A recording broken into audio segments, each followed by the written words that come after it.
podcast listener. If you're sick of playing small in life and want to transition to a bolder, better you, you're in the right place. I'm Kimberly Rich, and this is the Bold Life Movement Podcast.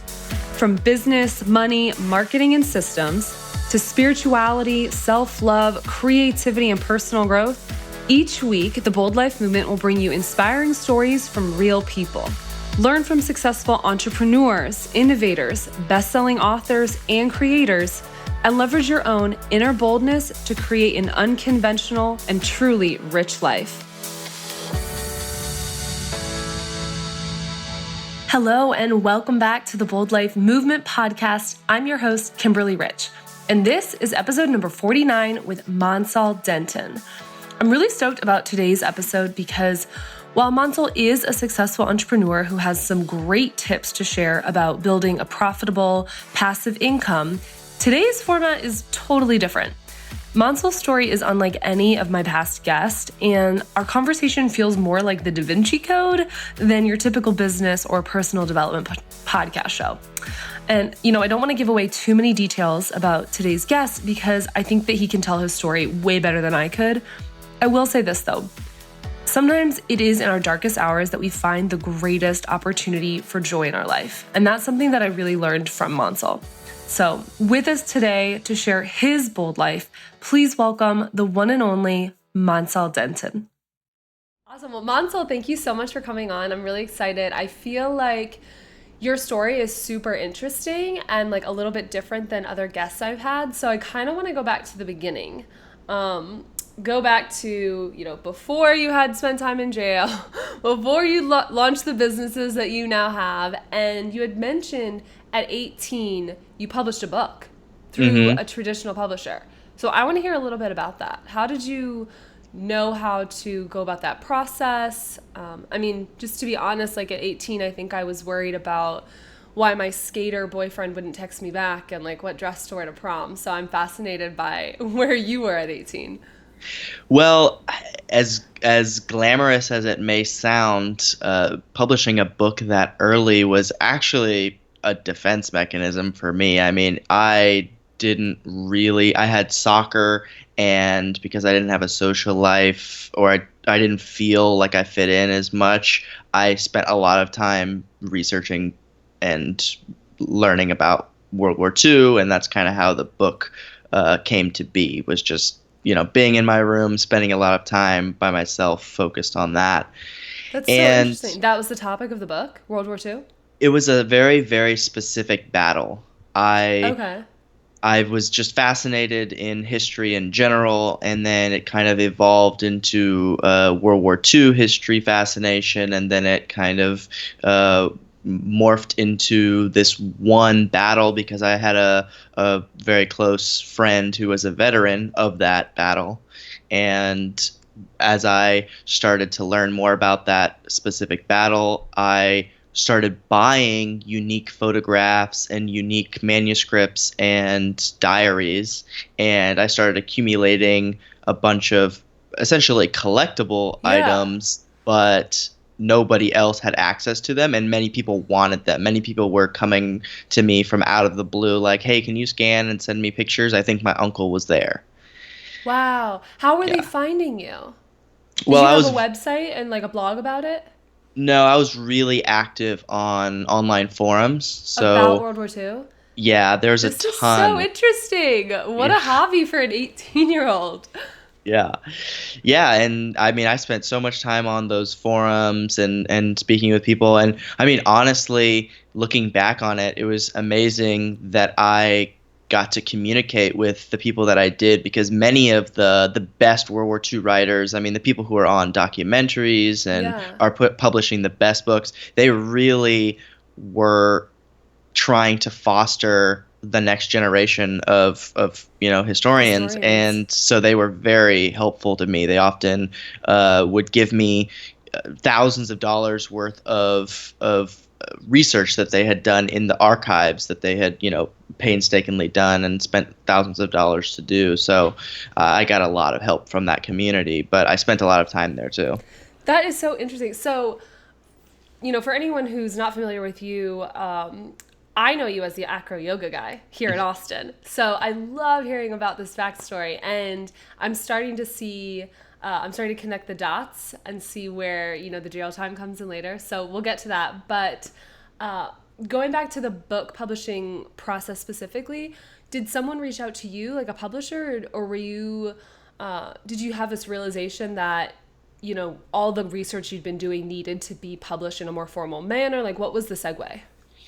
Well, there was something appealing about publishing something to just bring this information out there, but there was also a component of my own ego being involved. Like, how great would it be to be a published author at my age? Oh, I get it at my age. And so that was the thought process and motivation behind both of them. And really, the reason I was successful was because I was very naive, and I didn't self-restrict myself about caring whether someone would publish me or they would think that I was worthy of publishing. I just sent cold emails, no introductions, nothing, just cold emails to publishers, some of the biggest publishers in the world in history publication. Yeah. And I got responses from a lot of them when they looked at the topic and they asked for manuscripts, and I had at least 2 that were confirmed and wanted to send me contracts. And I mean, the biggest lesson that I learned from that really was like, just don't be afraid to ask. Yeah. Just ask. And people let can't other say people no if say you don't no. even ask. Right. Yeah. Yeah. That is so awesome. Okay, so what is the name of the battle? I'm going to move on from this a little bit, but I just want to get as much information as we can so we can include this in the show notes. And your book is available for purchase, right? It is, though I don't know. They sold out, and they basically are on either. I don't think they did a second print, or I'm not sure. But basically, there's like not that many copies out there, and so they get kind of expensive.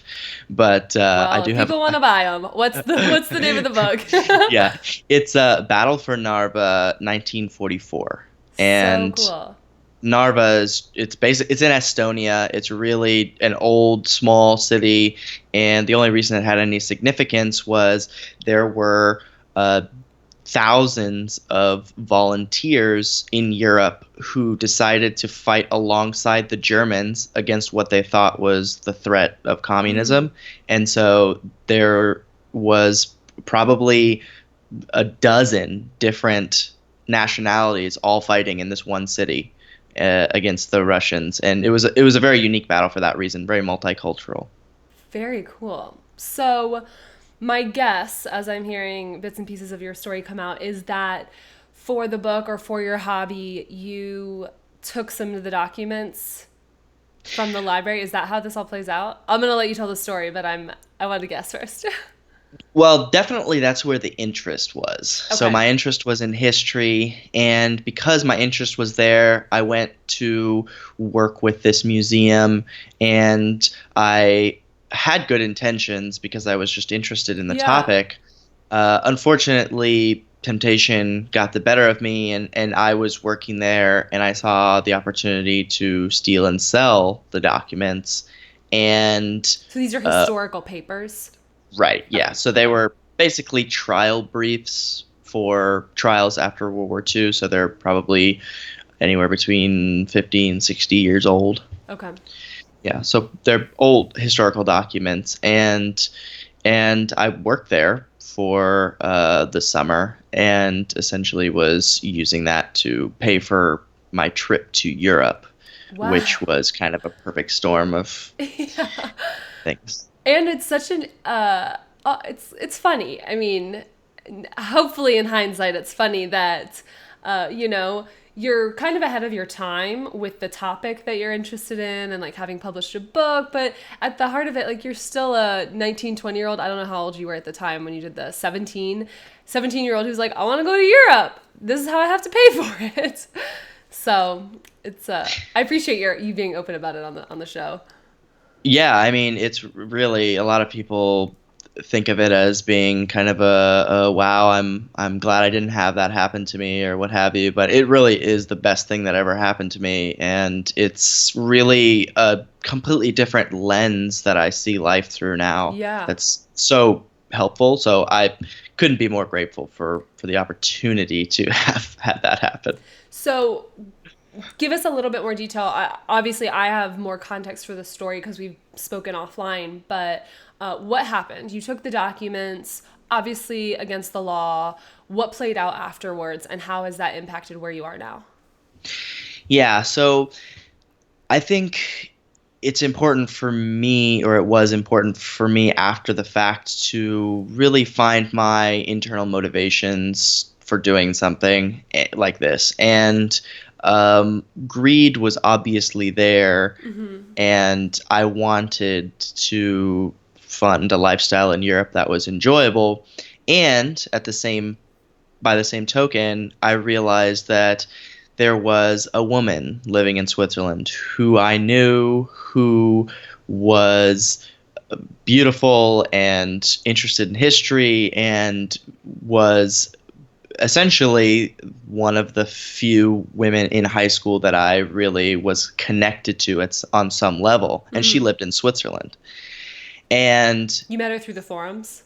yeah. Okay. And the impetus to go was, in hindsight, very much insecurities and shame around, could I ever have such a partner again, et cetera, et cetera. And as an 18-year-old, some part of me thought that that was necessary. Like, I have to go over to Switzerland by any means necessary, and if that means I got to steal these documents, then I got to do that.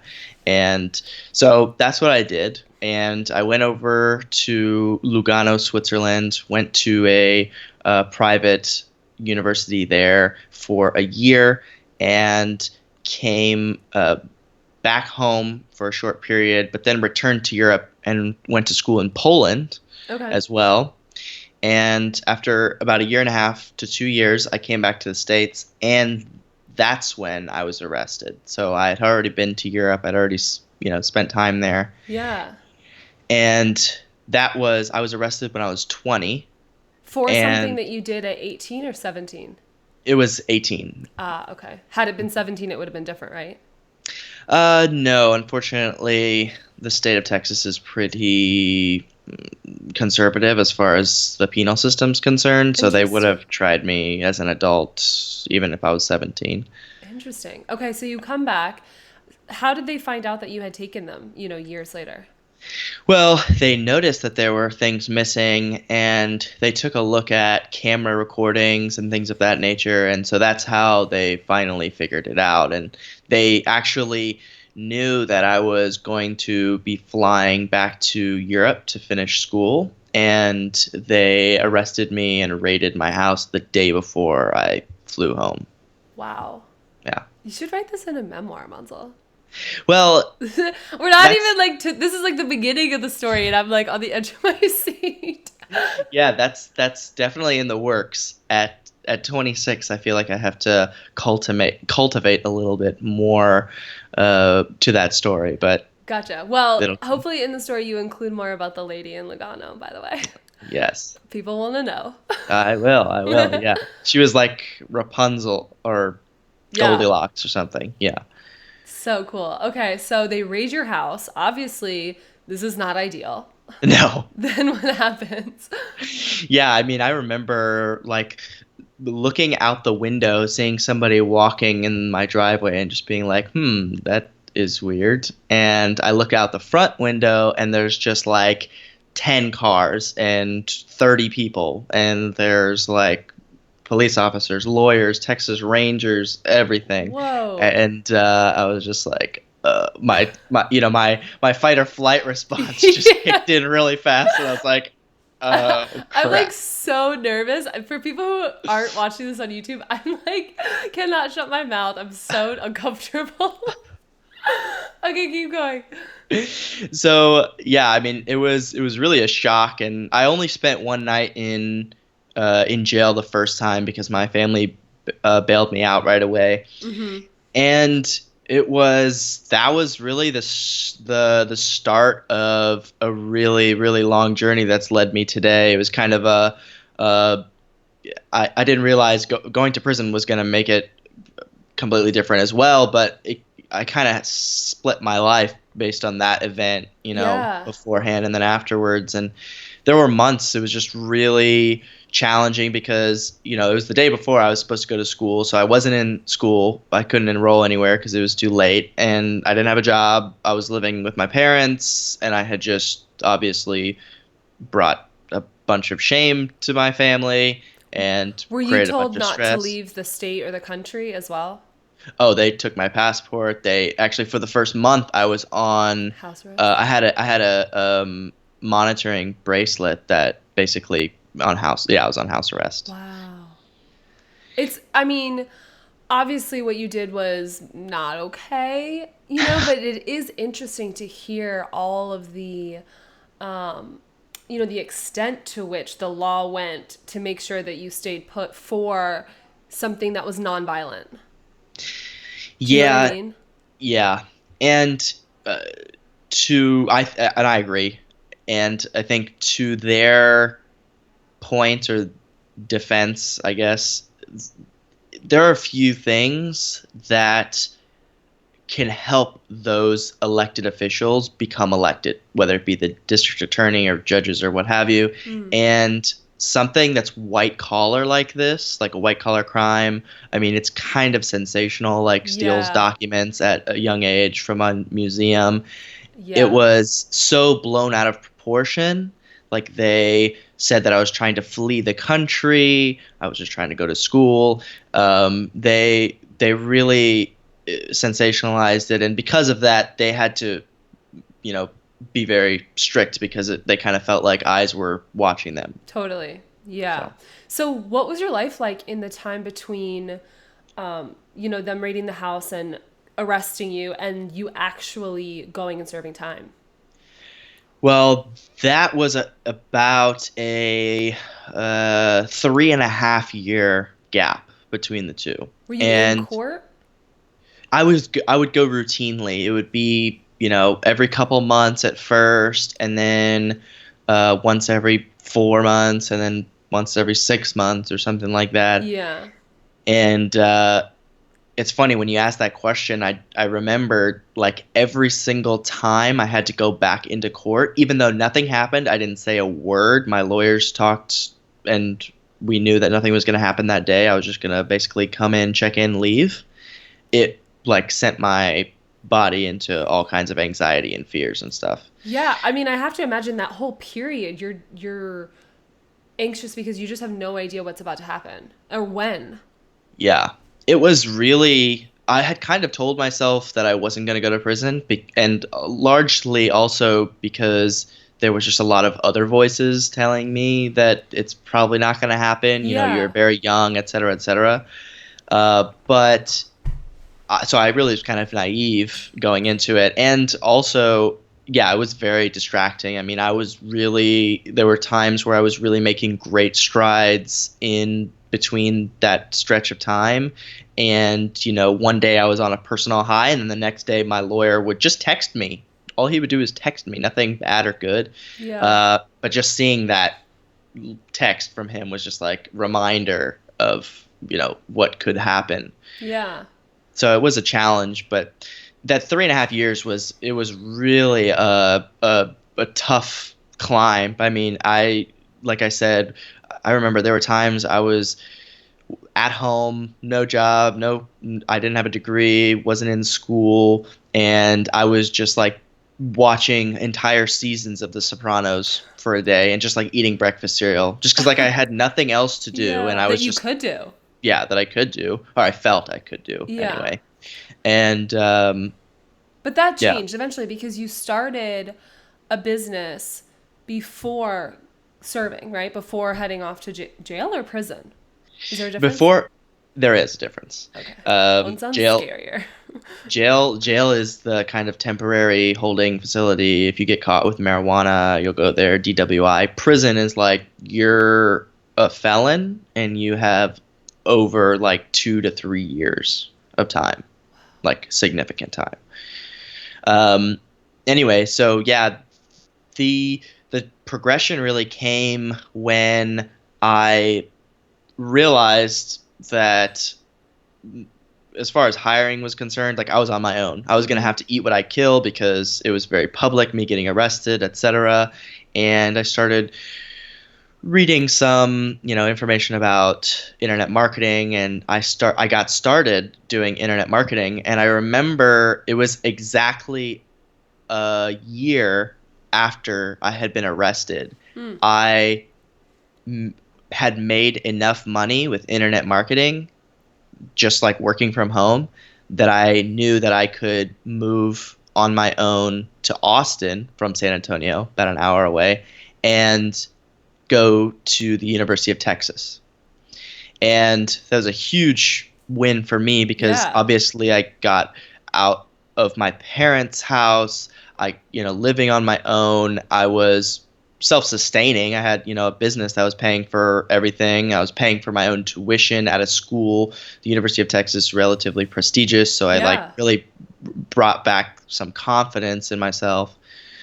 And so, I worked on this business in order to pay my way through school the rest of the time at University of Texas, and I finished 2 years of credits at UT within 9 months. So I just hyper compressed it. While building your business? Yeah. Did you have a partner, or were you a solopreneur?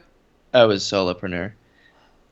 It was, realistically, I was going to classes, and this is one of the benefits of being a history major as opposed to like a biochemical or engineering major. Yeah. But I would go sit in the class with my computer and do 100% work for my business and just sit there for participation. And then one weekend, for example, I would just smash a term paper or something like that and just get the grades that way. Because it wasn't like concepts that you had to listen to and learn. You could just learn you could read it. Right. And to some degree I was in, if I got into it that weekend, for example, to write, I could do that for forever because I loved it. I still loved history either way. Yeah. It was very compressed as well, like my time spent involved with history. So what was the business? What was the product or service that you were offering? It was just marketing consulting and specifically like SEO consulting and stuff. Oh, okay. So very run-of-the-mill internet marketing. And how did you, or what you said when we spoke offline, you said that you had a launch happen like right as you were going to prison or right before or something? Right. So essentially what happened was I did this all the way until about, I want to say 9 months before I went to prison. Okay. I was doing internet marketing. And as soon as I graduated from college, from UT, I was tired of using these internet marketing skills to make a bunch of other people money. And so I decided to use it for my own businesses. And that led me to create an e-commerce store and then put together info products. And I launched an info product at a time when I wasn't expecting to have my case come to a head. Yeah. But the launch was literally the week that I went to prison. And I had kind of set everything up to be self-sustaining. The e-commerce store was self-sustaining pretty much. And the launch was as self-sustaining as I could make it in the event that I did go to prison. Because it was an info product. Yeah, it was basically a bundle product. I didn't own anything. Wow. I went to 40 different people in the health and fitness industry who had information products, and I said, let's collect everything together and take $1,500 and make it for $40 for 1 week, and then you all promote it and all get a commission on it. And I had people like Mark Sisson, Ben Greenfield, like really big players involved, and so they helped to make it a success that week. Yeah. I didn't get to see the end of it, but But you said that you ended up selling it later. So how did that all play out? So the info product was different than the e-commerce store. Right. And the info product was the big launch that happened that week. Yeah. And the e-commerce store was still growing on the side. It was, like I said, primarily fueled by search engine optimization, which I didn't really need to be there for that to happen. Were you drop shipping? No, we created everything ourselves. That business I did have a partner for. Oh, okay. And you were And manufacturing in the States, or? yeah, we were Oh, okay. manufacturing in the States. Very cool. We were actually buying wholesale and then repackaging it. Got it. And the only real advantage that we had was we were very transparent, and we were a really relatively safe vendor. So we would, do third-party testing, et cetera, et cetera. Oh, cool. I won't ask you what niche because I don't want to out you, but hopefully we've shared enough information that people listening can kind of understand the different opportunities that are out there for creating an online business. Yeah, I mean, it was nootropics, so. Oh, same industry that you're still in. Okay. Yeah, I'm sensing a theme. History and health. These are your things. Yeah. And the health thing, really, it's interesting. Both my parents have PhDs in sciences, biochemistry and food science. And so I kind of was raised with that background. It kind of permeated my subconscious a bit. And then once I was arrested, it was the catalyst for me to really try and figure out why I was making bad decisions, how I can perform better, not just from an emotional, mental, psychological perspective, but also a physical and, health-based perspective. Yeah, that's super interesting. So, obviously going to prison, not on your life plan, but what came out of that experience that you mentioned earlier you wouldn't trade? Well, there's certain trials in life that people go through. And I think oftentimes, especially middle class, upper middle class people who have a relatively comfortable life don't ever experience that, the suffering. really, that suffering. It's called, Robert Bly is a poet. It's called Catabasis in his book, Iron John. But they don't go through that kind of rite of passage of suffering. And that's really what prison felt like for me. Yeah. And being able to survive it, much like, cancer survivors, etc. I'm not comparing myself to a cancer survivor, but it's a similar feeling in surviving that kind of a experience. Yeah. And so it helps me see the world with a lot more gratitude, because I've seen, far worse positions than I am in now, for example. And it kind of has helped me really see self-responsibility as a really important thing. I'm responsible for getting myself in there, but I'm also always responsible for the actions that I take now, how I, approach certain things now. So those are really the biggest takeaways that I have. So when you exit, what does life look like? How do you just re-enter into, you've finished school, you I think have the e-commerce business still growing because your partner was on the outside to manage, and where do you go from there? Well, when I first got out of prison, I actually had more money than I had ever had before, because of the launch. And then shortly thereafter, I sold the business. And so I had a bunch of money. I had basically PTSD. I was just so thrilled with being out. And at the same time, it was very overwhelming. And there was just going into a grocery store like Whole Foods it really lit me up, because I had missed home. Austin was my home, Yeah. and I had just missed it so much, and I had missed the feelings that I got, and at the same time, I was like anxious about there's people walking all Everything. over me, and there's like, oh my gosh. Yeah. And There's so that much like didn't. opportunity around you too, like uncertainty, because I feel like in prison a lot of things are very routine, I would imagine.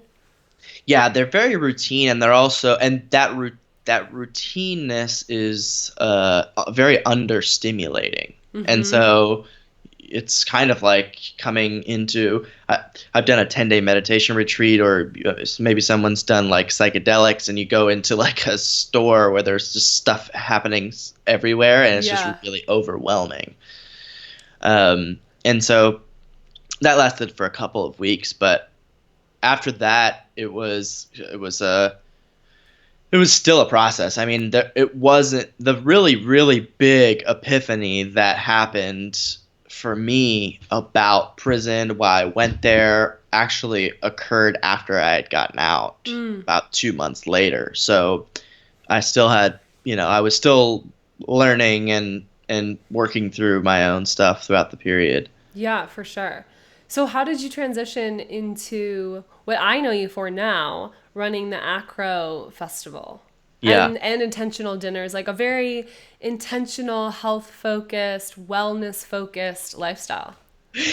It's so funny because even just hearing you talk about like my life of, like history and health and acro yoga, I think what the theme here is I'm just like everywhere, all over the map, and I'm a very curious person. So like it's just yeah, I could it's relate. everywhere. Elizabeth Gilbert calls them hummingbirds. It's Okay. okay. I like that. I like that.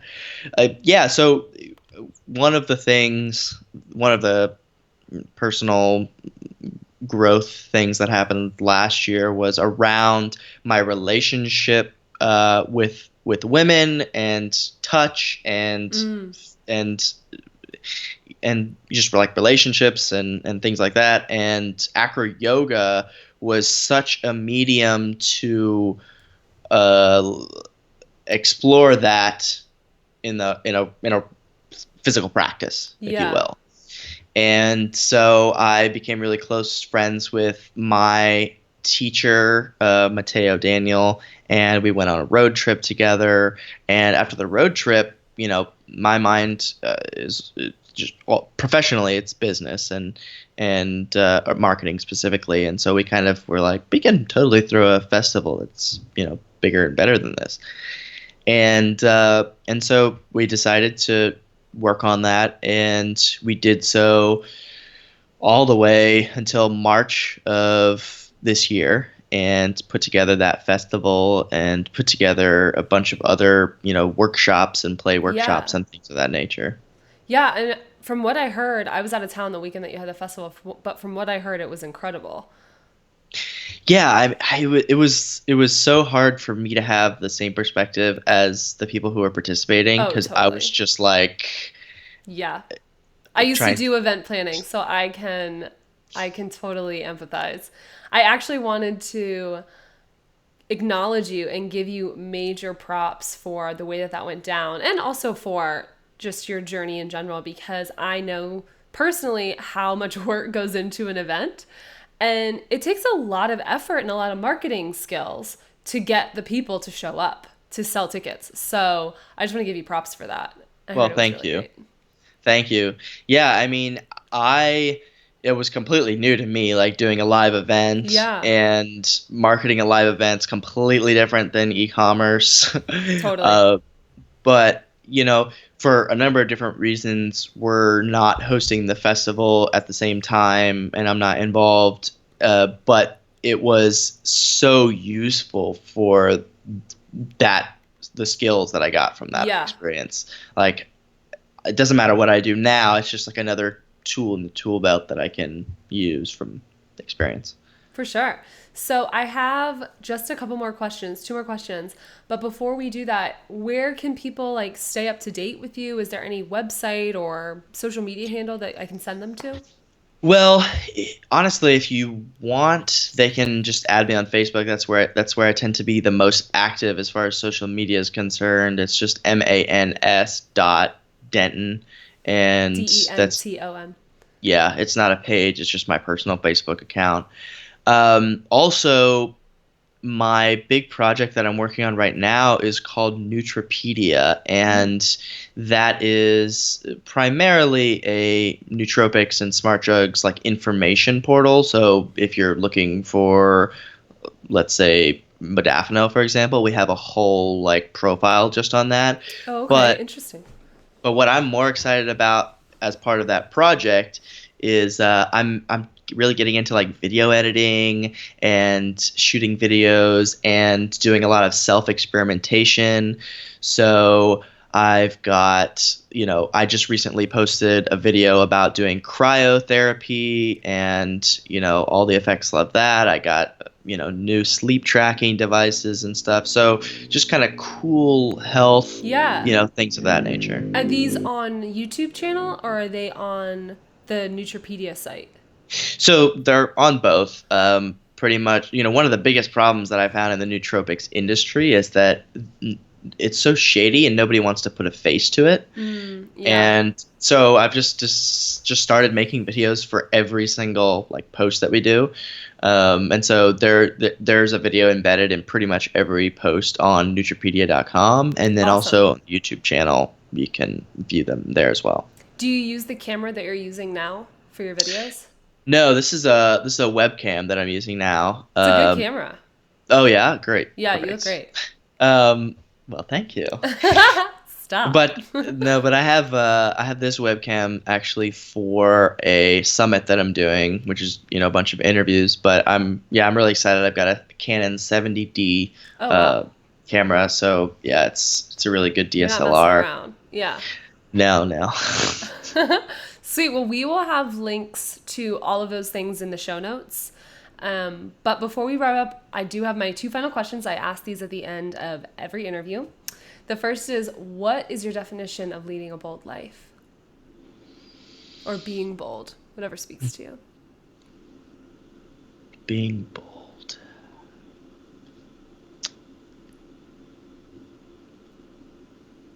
I think one thing that's come to my attention recently that other people say I'm very good at is just speaking up and just saying what you feel or how something impacts you or what you want.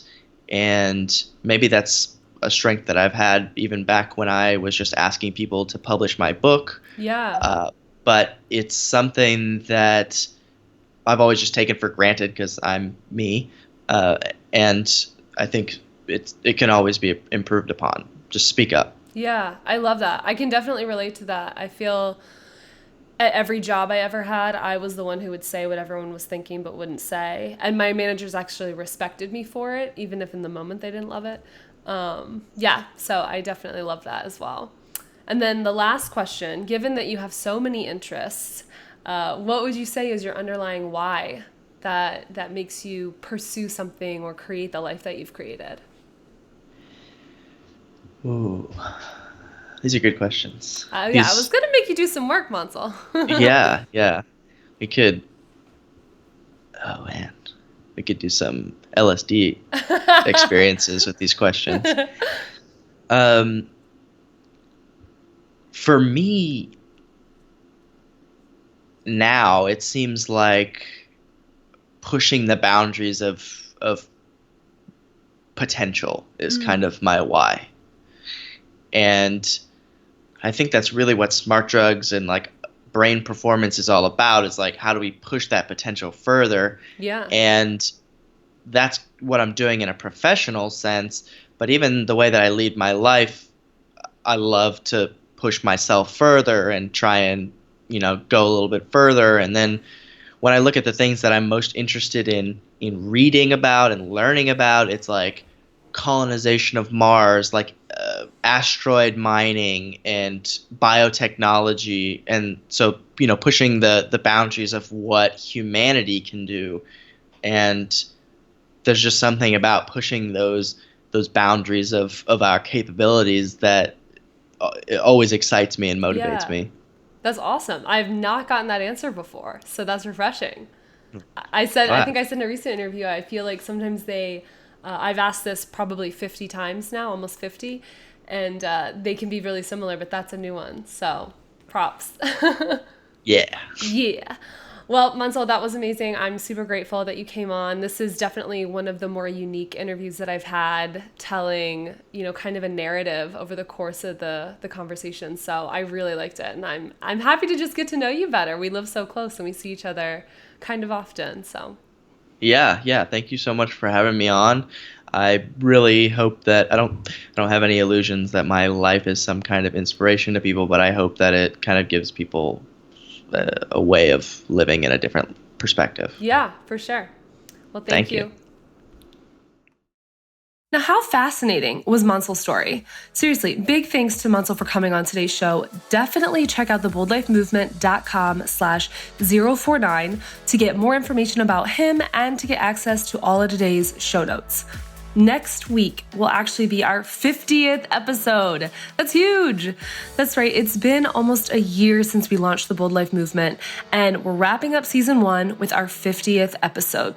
So be sure to catch Joel Runyon, creator of Impossible HQ, as he helps us wind down year 1 and prepare for even more amazing interviews in 2017. If you've enjoyed listening to the show this past year, please drop me a review on iTunes. It's that little reviews button in your podcast app. Or leave me a comment on YouTube, where you can now watch videos for all the new episodes. I hope you all had an amazing holiday and Happy New Year from the bottom of my Bold Life heart. I love you guys. Thank you so much. And I'll see you in 2017.